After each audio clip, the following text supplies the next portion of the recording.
Hi guys, तर स्वागत आहे तुमचं आपल्या पल्लवी क्लासिक किचनमध्ये. तर आज आपण बनवणार आहे chocolate cake 1 kg new design आहे आणि हा आपल्याला बनवायचा आहे पर्पल कलरमध्ये. ठीक आहे, तर व्हिडिओ पूर्ण पहा. आणि हा आपला कस्टमाइज केक आहे. तर कस्टमरने हा 15 किलोमीटर लांबून हा ऑर्डर केलेला आहे, म्हणजे ते ऑर्डर पिकअप करायला आले होते. तर इथं मी घेतलेला आहे चॉकलेटचा स्पंज. तर आपल्याला 1 किलोचा केक बनवायचा आहे, पण तो व्हिडिओ माझ्याकडून डिलीट झाला आहे, जो आपण लेअरिंग आणि आयसिंग वगैरे करतो तो. ठीक आहे, बाकीची डिझाईन तुम्हाला पाहायला भेटेल, तर व्हिडिओ पूर्ण पहा. तर इथं मी हा आहे 1/2 kgचा, म्हणजे दुसरा डॉलचा केक बनवला होता त्या केकचा जो स्पॉन्ज आहे तो हा आहे. ठीक आहे, तर तसंच आपल्याला 1 किलोचा पण करायचा आहे. म्हणजेच जर तुम्हाला ऑर्डर आली 1 किलोची तर तुम्ही असं करू शकता. शुगर आपण सोक करायचं आणि त्याच्यावरती चॉकलेट गनाश लावायचं. त्याने काय होतं, टेस्ट आपला चांगला येतो, म्हणून त्याच्यासाठी हा व्हिडिओ मी शेअर केलेला आहे. तर ह्याच्यामध्ये तुमचा ना 100% बेनिफिट आहे. जर असे तुम्ही केक बनवण्याचा प्रयत्न केला तर तुमच्या डेलीच्या 3-4 ऑर्डर कुठेही जाणार नाही चॉकलेट फ्लेवरच्या. ठीक आहे, तर एवढं गनाश जर तुम्ही वापरलं केकमध्ये तर एकच नंबर टेस्ट लागते आणि एकदम असा खूप छान टेस्ट येतो. तर इथे थोडंसं एक्स्ट्रा झालं होतं म्हणून मी थोडंसं काढून घेतलेलं आहे. बट काय होतं, जर आपण कस्टमाइज केक बनवत असतो म्हणजे कलरचं काम असतं, तर कधी कधी बाय चान्स जर गनाश तुमच्याकडून जास्त झालं आणि मग तुम्ही केक सेट नाही केला किंवा असं टेम्परेचर जर गरमीचं असेल तर मग ते काय होतं, गनाश मेल्ट होतं आणि कुठून तरी ते बाहेर येण्याचा प्रयत्न करतं. म्हणजे आपला तो थोडासा डिझाईनचा लुक खराब होण्याची शक्यता असते. म्हणून थोडंसं काय करायचं, केकचा सेट करायचं. ज्यावेळेस आपण क्रम कोट करतो ना त्यावेळेस सेट करायचा एक अर्धा तास तरी. डिझाईनच्या केकला कोणताही असो, डायरेक्ट आयसिंग कधीच करायची नाही. कारण काय होतं, जर गनाश आतमध्ये आपण वापरलं तर थोडंसं कुठंतरी लिकेज होण्याची शक्यता असते. नाहीतर मग काय करायचं, अर्जंट ऑर्डर जर आपण बनवत असेल तर आतमध्ये गनाश वापरायचं नाही, ऑप्शनल आहे. ओके, कारण मी हे गनस जे वापरते पण त्याचे चार्जेस मी लावते केकमध्ये, त्याच्यामुळे. आणि हा आपला आहे 1 kgचा. ठीक आहे, जे लेअरिंग होतं ते तुम्हाला दाखवलं. आता आपण ह्या केकला क्रम कोट करणार आहे आणि फ्रीजमध्ये ठेवणार आहे अर्धा तास.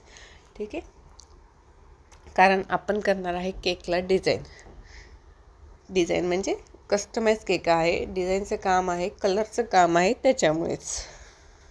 हां, तर अशा प्रकारे आपली जी चॉकलेटची क्रीम आहे ती पण कमी वापरायची बाहेरून, कारण वरती आपल्याला लावायची आहे पर्पल कलरची क्रीम. तर त्याच्यासाठी आपण काय करायचं, चॉकलेटची क्रीमचा यूज कमी करायचा, म्हणजे फक्त क्रम कोटिंगसाठी करायचा, बाकी अदरवाईज कुठेही एक्स्ट्रा वापर नाही करायचा. ठीक आहे, कारण जर आपण एक लेअर द्यावा लागतो जो आपला चॉकलेटचा क्रीम असतो त्याचा, नंतर त्याच्यावर आपण तुमचा कोणताही कलर असेल तो वापरू शकता. ओके, तर आपण ज्यावेळेस कलर मिक्स करतो ना तर कलर मिक्स करताना काय करायचं, आपल्याला व्हिप क्रीम घ्यायची व्हाईट आणि त्याच्यामध्ये थोडासा पिंक, म्हणजे जो मी कलर बनवलेला आहे तो पर्पल कलरचा, त्याच्यासाठी मी काय केलं. ठीक आहे, तर आपल्याला अशा प्रकारे हे फ्लावर केकवरती आपल्याला बनवून घ्यायचे आहेत आणि त्याचं लॉक जे आहे ना इथलं ते व्यवस्थित करायचं आहे. ते लॉक झालं पाहिजे, असं दिसायला नाही पाहिजे, कारण मी स्पॅच्युलावरती तुम्हाला दाखवलेलं आहे, पण आपल्याला केकवरती तसं नाही करायचं. आणि नोझल आपलं असं डिझाईनचे केक करताना ना नोझल क्लीन करायचं सारखं, हाताने किंवा नॅपकिनने केलं तरी चालेल.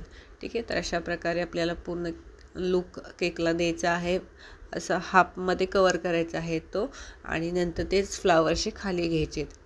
ठीक आहे, तर व्हिडिओ पूर्ण पहा. आणि आपल्या पेजवर जर तुम्ही नवीन असाल तर लाईक करा, शेअर करा, चॅनलला सबस्क्राईब करा. आणि हा केक आहे आपला चॉकलेट फ्लेवरचा 1 kgचा पर्पल कलरमध्ये. ठीक आहे, आणि हा केक कस्टमर पिकअप करायला आले होते आणि त्यांचं आणि आपल्या रेस्टॉरंटचं जे डिस्टन्स आहे तो होता 15 ते 16-17 किलोमीटरचा. ठीक आहे, तर एवढं लांबून ते केक घ्यायला आले होते. ओके, तर अशा प्रकारे हा केकचा जो सिम्पल लुक आहे आणि ह्याच्यावरती आपल्याला लावायचे आहेत शुगर बॉल्स. ठीक आहे, आणि ह्याच्यावरती पर्पल कलरचेच आहेत ते बटरफ्लायज आहेत, त्याच्यावरती बटरफ्लाय लावलेले आहेत.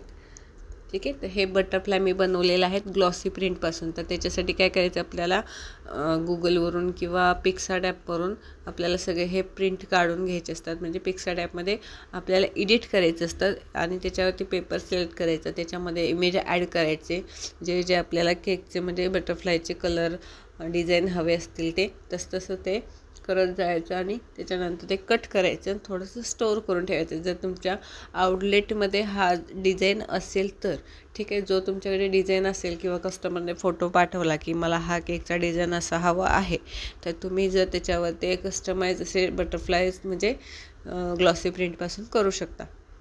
ठीक आहे. तर हे आहे बिग साईजचं. तर ह्याच्यावरती 2-3 त्यांनी फोटो पाठवला होता, त्याच्याप्रमाणे हे 2-3 कलरचे म्हणजे बिग साईज आहे थोडीशी. ठीक. आणि त्याच्यावरती आपण लावणार आहे नंतर शुगर बॉल्स. तर पर्पल कलरचे होते त्याच्यावरती, पण माझ्याकडे ते अवेलेबल नव्हते. तर मग थोडासा लुक चेंज करण्यासाठी मी इथं वापरले आहेत व्हाईट कलरचे. ठीक आहे. व्हाईट, गोल्डन, सिल्वर कोणतेही मॅचिंग होऊन जातात सगळ्या केकवरती, कारण उठून दिसतात ते अदर कलरवरती. ठीक आहे. तर असे डब्बीमध्ये हे शुगर बॉल्स येतात. थोडे कॉस्टली असतात, पण जर आपल्याला डेली ऑर्डर पाहिजे असतील तर थोडंसं ना आधी इन्व्हेस्ट थोडासा करावा लागतो. केकमध्ये तुम्ही थोडंसं इन्व्हेस्ट करून आपला बिझनेस स्टार्ट करू शकता. ठीक आहे. स्मॉल तर स्मॉल. ओके. आणि लुक कसा वाटला तुम्हाला नक्की सांगा. आणि जर आपल्या पेजवर तुम्ही नवीन असाल तर लाईक करा, शेअर करा, चॅनल सबस्क्राईब करा. ठीक आहे. आणि व्हिडिओ पूर्ण पहा. आपल्या यूट्यूब पेजवरती खूप सारे व्हिडिओज अपलोड केले आहेत. गनाश कसं बनवायचं, क्रीम कशी बनवायची, स्पॉन्ज बेक कसा करायचा, गॅसवरती कसा करायचा, ओव्हनमध्ये कसं करायचं. तर नक्कीच चॅनलला व्हिजिट करा आणि सगळे जे जे तुमच्या फायद्याचे व्हिडिओ आहेत ते नक्की पहा. ओके. तर अशा प्रकारे हा इथं केक आपला झाला आहे कंप्लीट. आणि ह्या केकसोबत मी दिला आहे ॲक्रेलिकचा छोटासा हॅपी बड्डेचा जो टॉपर आहे तो फ्रीमध्ये दिलेला आहे, हा वाला. ठीक आहे. तर हा एकदम छोटा आहे म्हणजेच, तर कस्टमाइज पण करू शकतो.